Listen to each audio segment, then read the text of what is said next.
Halo semuanya, selamat datang di pembahasan materi kita kali ini. Kita bakal langsung terjun membedah sebuah kisah romansa tragis yang, percaya atau tidak, tanpa disengaja sama sekali malah berubah jadi epik sosial paling monumental dalam sejarah sastra. Betul banget, kita bakal ngomongin mahakarya dari Leo Tolstoy, Anna Karenina. Nah, sebelum kita masuk terlalu jauh, coba bayangkan satu angka ini, 625. Ini bukan sembarang angka loh, ini adalah jumlah luar biasa dari berapa kali novel ini udah diterjemahkan dan dicetak ulang ke dalam 40 bahasa berbeda di seluruh dunia. Angka ini aja udah cukup buat ngebuktiin kalau Anna Karenina itu bukan sekedar buku klasik biasa, tapi fenomena global beneran yang sukses nembus batas-batas budaya. Kalau kita bedah lagi, khusus di bahasa-bahasa barat aja, skalanya udah bikin geleng-geleng kepala. Bayangkan, ada 75 versi terjemahan bahasa Inggris yang berbeda, terus 67 kali dicetak dalam bahasa Jerman, dan 36 kali dalam bahasa Perancis dan Italia. Kalau dipikir-pikir, skala penerbitan segila ini bikin novelnya jadi semacam bestseller raksasa ya buat ukuran modern. Tapi, disinilah letak ironi sejarahnya. Kalau istilah bestseller ini udah ada di zaman Tolstoy hidup, wah dia pasti bakal marah besar. Kenapa? Karena dia tuh anti banget sama konsep pasar kapitalistik, yang menurut dia berjalan dengan prinsip homo homine lupus. Manusia adalah serigala bagi manusia lainnya. Oke, mari kita masuk ke bagian pertama, intrik kelas atas Rusia. Jadi, cerita apa sih yang sebenarnya ada di dalam buku ini? Plot utamanya mungkin kedengerannya lumayan klasik.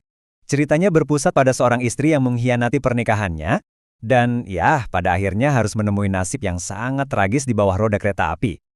Tapi, cara Tolstoy meramu kisah ini benar-benar abadi dan sukses ngaduk-ngaduk emosi pembaca. Saking fenomenalnya konflik di novel ini, ceritanya udah diangkat ke layar lebar lebih dari 10 kali loh, bahkan dibintangi sama legenda-legenda perfilman abadi sekelas Greta Garbo dan Vivien Leigh. Dan buat ngerasain seberapa intens vibes dari cerita ini, coba deh dengerin epigraf yang cukup bikin merinding ini.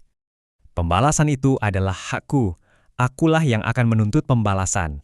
Tolstoy sengaja naruh kutipan ini di paling depan buat ngasih tahu kita sejak awal kalau ini adalah kisah yang kelam, dramatis, dan berangkat dari tragedi personal mendalam yang bakal jadi pemicu bergulirnya seluruh cerita. Lanjut ke bagian kedua, karya besar yang tak disengaja. Ini nih bagian yang paling ironis dan menarik. Awalnya, Tolstoy itu benar-benar cuma pengen mengaso sebentar. Ya, semacam nulis buku bacaan ringan aja buat refreshing, yang bebas dari masalah sosial atau filosofi yang bikin pusing. Tapi apa yang terjadi?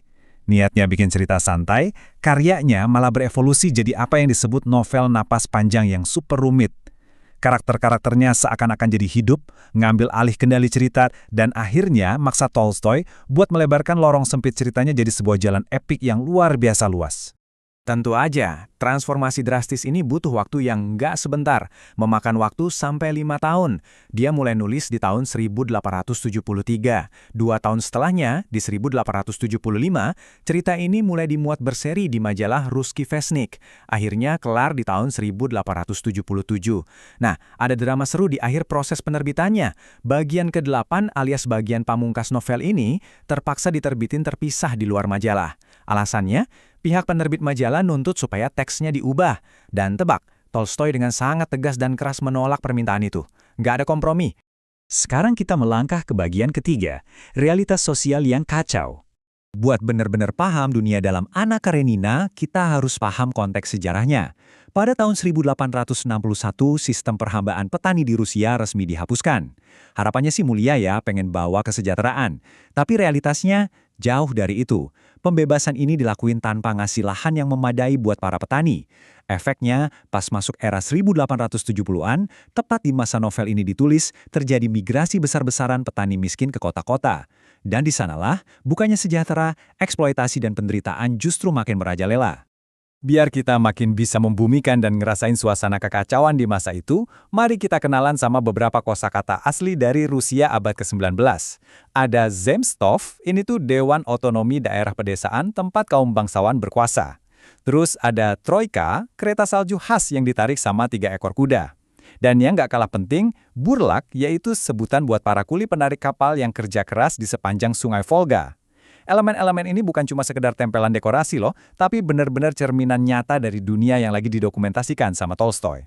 Nah, segala kekacauan, masa transisi, dan kekecewaan spiritual pada zaman itu disuarakan dengan sangat tajam lewat satu kalimat dari Konstantin Levin. semua sedang kacau balau dan baru mulai diatur. Menariknya, karakter Levin ini adalah salah satu tokoh utama yang sering banget dianggap sebagai representasi atau alter ego dari Tolstoy sendiri. Dan akhirnya kita sampai di bagian keempat, pengakuan sastrawan dunia. Jadi gimana reaksi para raksasa sastra terhadap perpaduan antara tragedi personal dan kritik sosial yang gak disengaja ini? Sangat luar biasa. Pengakuan kuat pertama datang dari rekan sejawatnya, tokoh sastra legendaris Fyodor Dostoyevsky dan Ivan Goncharov. Mereka tanpa ragu nyebut ini sebagai karya kelas wahid. Secara khusus, mereka memuji betapa telitinya penggarapan batin manusia di dalam novel ini. Mereka sadar kalau realisme psikologis yang dibawa Tolstoy belum pernah dicapai sama penulis manapun sebelumnya. Gak berhenti di situ, pujian luar biasa juga datang dari penulis besar Vladimir Nabokov. Dia dengan sangat gamblang menyebut Tolstoy sebagai novelis Rusia terbesar. Dan alasan Nabokov ini menarik banget. Dia bilang, kehebatan Tolstoy itu ada karena dia senantiasa berjalan amat dekat dengan kita, para pembacanya. Tolstoy nggak ngambil jarak di kejauhan buat menggurui, tapi milih buat dekat secara psikologis. Dan itulah kunci dari kebesaran karyanya. Dan sebagai puncak pengakuan, coba perhatikan pernyataan definitif dari penulis top asal Jerman, Thomas Mann. Dia bilang, Anna Karenina adalah novel sosial terbesar dalam sastra dunia. Pernyataan ini secara sah menempatkan karya yang awalnya diniatkan cuma sebagai bacaan ringan ke posisi yang super monumental di altar sejarah dunia. Gila kan? Nah, setelah semua cerita tadi, ini bawa kita ke satu pertanyaan terakhir buat kamu. Siapkah kamu buat sejenak lock out dari hiruk-pikuk dunia modern dan nenggelamin diri kamu ke dalam kompleksitas serta intrik masyarakat kelas atas Rusia abad ke-19 yang memaukal? Karya Mahaguru yang lahir tanpa direncanakan ini masih sangat relevan dan terus nunggu buat kamu selami. Terima kasih udah ngikutin sesi pembahasan materi kita hari ini. Teruslah membaca, teruslah belajar, dan sampai jumpa di pembahasan selanjutnya.